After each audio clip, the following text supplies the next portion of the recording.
اس کے بعد کی 3 آیتوں میں اللہ تبارک و تعالی نے منافقین کی ایک اور خرابی کا بیان فرمایا ہے، اور اس خرابی کی تشریح 2 مختلف طریقوں سے کی جا سکتی ہے۔ خرابی تو یہ بیان فرمائی ہے کہ جب ان سے یہ کہا جاتا ہے کہ تم زمین میں فساد نہ مچاؤ، تو بجائے اس کے کہ وہ اپنے فساد کا اعتراف کر کے فساد سے باز آئیں، وہ یہ کہتے ہیں کہ ہم تو فساد نہیں کر رہے بلکہ اصلاح کرنے والے ہیں، حالانکہ حقیقت میں وہ فساد پھیلانے والے ہیں۔ اور دوسری صفت یہ بیان فرمائی ہے کہ جب ان سے یہ کہا جاتا ہے کہ تم اسی طرح ایمان لاؤ جیسے کہ اور لوگ ایمان لائے ہیں، یعنی صحابہ کرام رضی اللہ تعالیٰ عنہ اجمعین جو سچے دل سے ایمان لائے تھے، ان کے ایمان کی طرح تمہارا ایمان ہونا چاہیے، تو بجائے اس کے کہ وہ اس بات کے اوپر اپنی ندامت کا اظہار کریں کہ ان کا ایمان ان جیسا نہیں ہے، الٹا وہ ایمان لانے والوں پر طعنے دیتے ہیں اور کہتے ہیں کہ کیا ہم اس طرح ایمان لے آئیں جیسے کہ بیوقوف لوگ ایمان لائے تھے۔ ان کے بارے میں اللہ تعالیٰ نے فرمایا کہ حقیقت میں بیوقوف تو وہ خود ہیں، لیکن ان کو اپنی بیوقوفی کا احساس نہیں ہو رہا۔ سوال یہاں پر یہ پیدا ہوتا ہے کہ منافق تو کہتے ہی اس کو ہیں جو حقیقت میں تو ایمان نہیں لایا، لیکن زبان سے دوسروں کے سامنے اپنے آپ کو مسلمان کہتا ہے اور زبان سے ایمان لانے کا اقرار کرتا ہے۔ جب وہ زبان سے ایمان لانے کا اقرار کرتا ہے، لہذا اس کے منافق ہونے کا تو کسی دوسرے کو علم نہیں ہو سکتا جب تک کہ اللہ تبارک و تعالی ہی اپنے فضل و کرم سے کسی کو باخبر کریں، جیسا کہ رسول اللہ صلی اللہ علیہ وسلم کو اللہ تعالیٰ نے متعدد مواقع پر منافقین کے بارے میں خبر عطا فرمائی۔ لیکن عام حالات میں جو مسلمانوں کے سامنے تو وہ مسلمان ہی سمجھے جاتے تھے، مسلمان ہی کی طرح، مسلمانوں ہی کی طرح رہتے تھے، مسلمانوں ہی کی طرح باتیں کرتے تھے۔ تو سوال یہ پیدا ہوتا ہے کہ یہ جو قرآن کریم نے فرمایا کہ ان سے کہا جاتا ہے کہ تم فساد نہ مچاؤ، تو ہم اس کے جواب میں وہ کہتے ہیں کہ ہم فساد کی بجائے ہم تو اصلاح کرنے والے ہیں۔ تو یہ کیسے مسلمانوں نے ان کو یہ کہا کہ تم فساد نہ مچاؤ، جبکہ مسلمان تو بظاہر ان کو مسلمان ہی سمجھ رہے تھے، منافق نہیں سمجھ رہے تھے۔ تو اس کا ایک جواب تو یہ ہے کہ اگرچہ وہ ظاہری اعتبار سے مسلمان ہی سمجھے جاتے تھے، لیکن دوسرے جو سچے مسلمان تھے وہ ان کو مسلمان سمجھنے کے باوجود بعض اوقات ان کی کچھ حرکتوں پر تنبیہ کرتے ہوئے یہ کہتے تھے کہ بھئی یہ فساد کی باتیں ہیں، یہ فساد کی باتیں نہ کرو۔ مثلا یہ کہ انہوں نے اگر کسی کی بات ایک جگہ سے دوسری جگہ پہنچا دی، لگا دی، تو دوسرے مسلمان جو پکے اور سچے مسلمان تھے وہ اگرچہ ان کو مسلمان ہی سمجھتے تھے، لیکن ساتھ میں انہوں نے یہ سمجھا کہ یہ مسلمان ہونے کے باوجود ایک غلط طرز عمل پر کاربند ہے اور ان سے فساد میں پھیلے گا، لہذا وہ ان سے کہتے تھے کہ تم فساد نہ مچاؤ۔ تو جواب میں وہ بجائے اس کے کہ اپنی غلطی کا اعتراف کریں جیسے ایک سچے مومن کی شان ہوتی ہے، اس کے بجائے وہ اس کی اپنا دفاع کرتے ہوئے یہ کہتے تھے کہ ہم یہ فساد نہیں مچا رہے بلکہ اصلاح کر رہے ہیں۔ اور اگلی آیت میں جو فرمایا کہ جب ان سے یہ کہا جاتا ہے کہ دوسرے لوگوں کی طرح ایمان لاؤ، تو وہ کہتے ہیں کہ ہم بیوقوفوں کی طرح ایمان نہیں لاتے، یعنی وہ ایمان لانے والوں کو، سچے مومنوں کو بیوقوف قرار دیتے ہیں۔ یہاں پھر وہی سوال پیدا ہوتا ہے کہ اگر وہ منافق تھے تو منافق ہونے کی وجہ سے انہوں نے اپنے آپ کو تو مسلمان ظاہر کیا ہوا تھا اور وہ چاہتے یہی تھے کہ دوسرے لوگ ہمیں مسلمان سمجھیں اور ہمیں دوسرے مسلمانوں کی طرح ہی مسلمان سمجھیں، تو پھر وہ ایمان لانے والوں کو بیوقوف کیوں کہتے تھے؟ کیونکہ اگر سچے ایمان والوں کو بیوقوف کہیں تو اس سے تو ان کے نفاق سے پردہ اٹھ جاتا ہے، اس سے تو ہر سننے والے کو یہ سمجھ میں آ جائے گا کہ یہ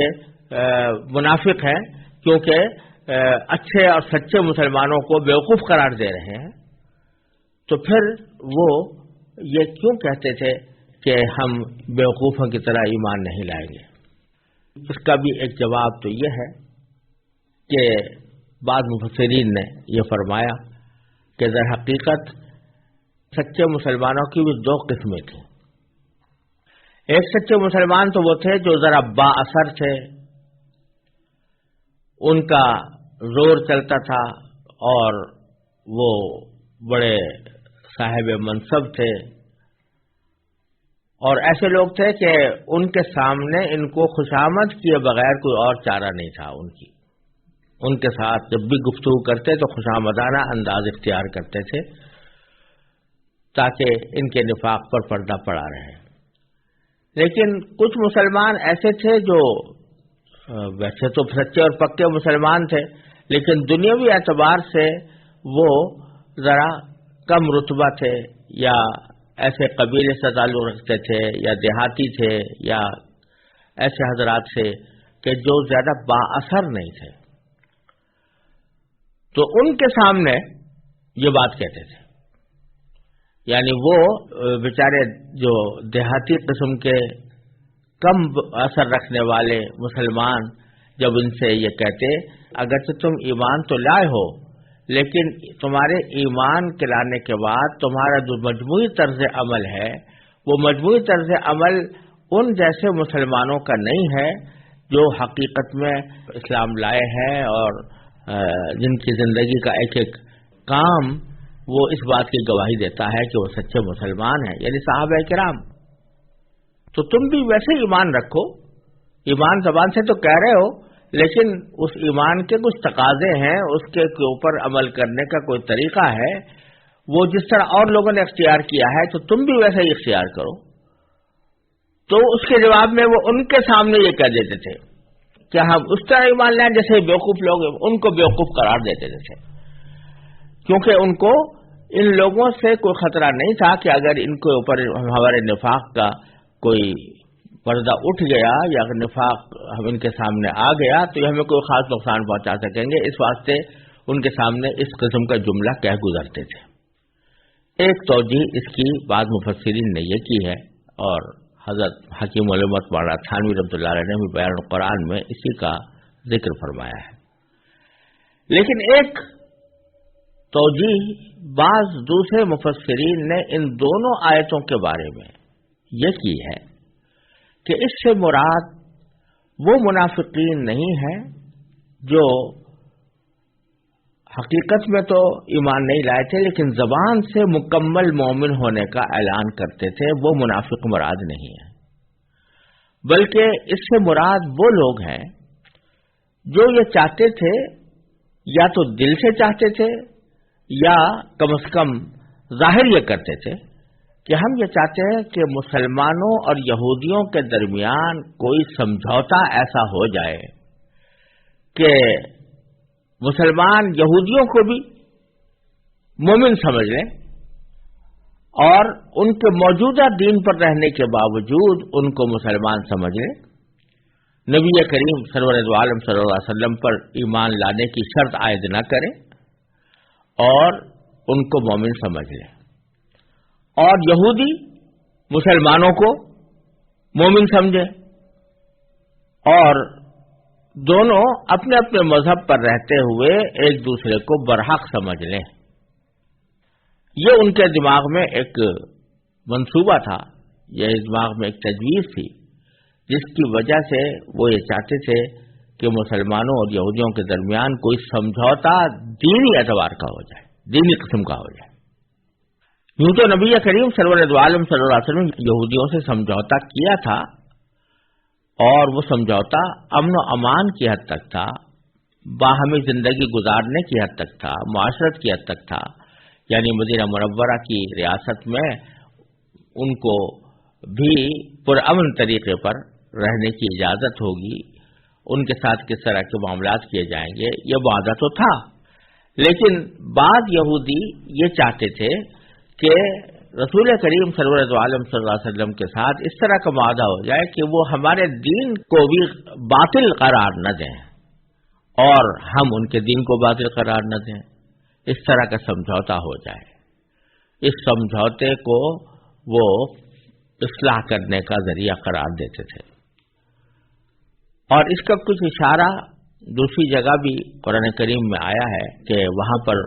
بعض یہودیوں نے کہا تھا کہ ان اردنا الا احسانا و توفیقا، کہ ہمارا مقصد تو یہی ہے کہ ہم اچھا کام کرنا چاہتے ہیں اور ہم آہنگی پیدا کرنا چاہتے ہیں۔ تو یہاں پر ان حضرات کے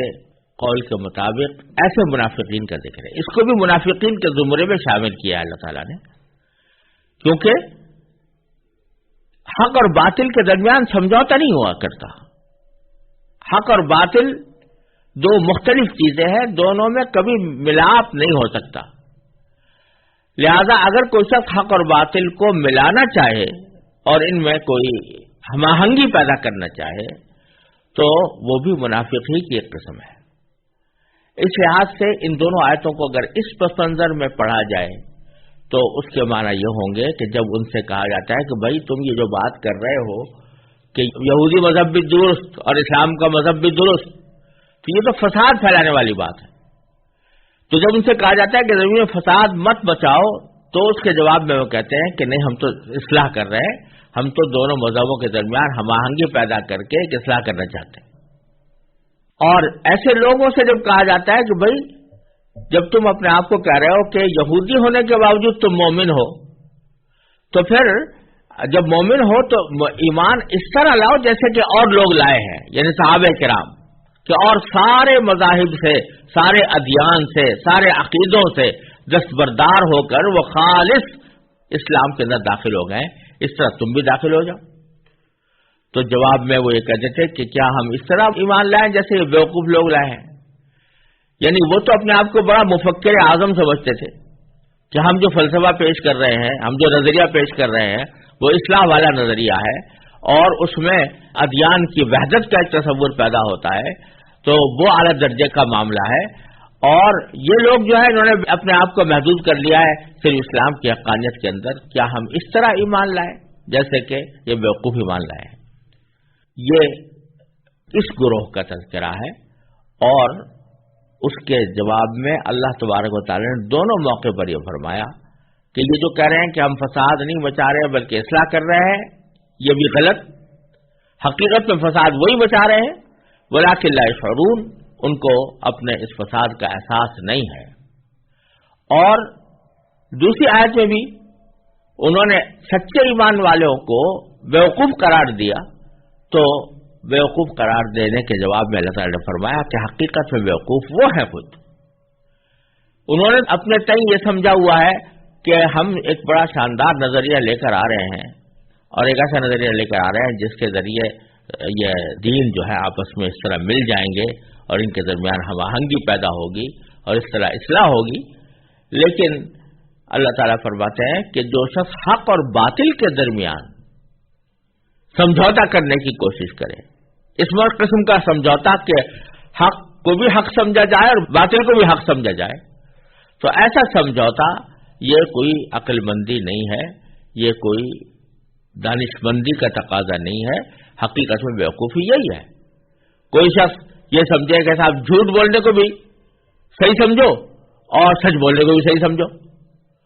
کوئی شخص یہ کہے کہ صاحب ظلم کرنے کو بھی صحیح سمجھو اور مظلوم بننے کو بھی صحیح سمجھو، تو یہ حق اور باطل کا اس طرح کا ملاپ جو ہے یہ اصلاح نہیں کہے گا، حقیقت میں یہ فساد ہے۔ اور جو شخص یہ فساد بچانا چاہتا ہے، چاہے کتنا ہی اپنے آپ کو وہ فلسفی سمجھتا ہو یا اپنے آپ کو مفکر سمجھتا ہو یا مسلم سمجھتا ہو، حقیقت میں وہ بیوقوف ہے۔ الا انہم هم السفہاء ولکن لا یعلمون، وہ ہیں بیوقوف لیکن ہم کو صحیح بات کا علم نہیں ہے۔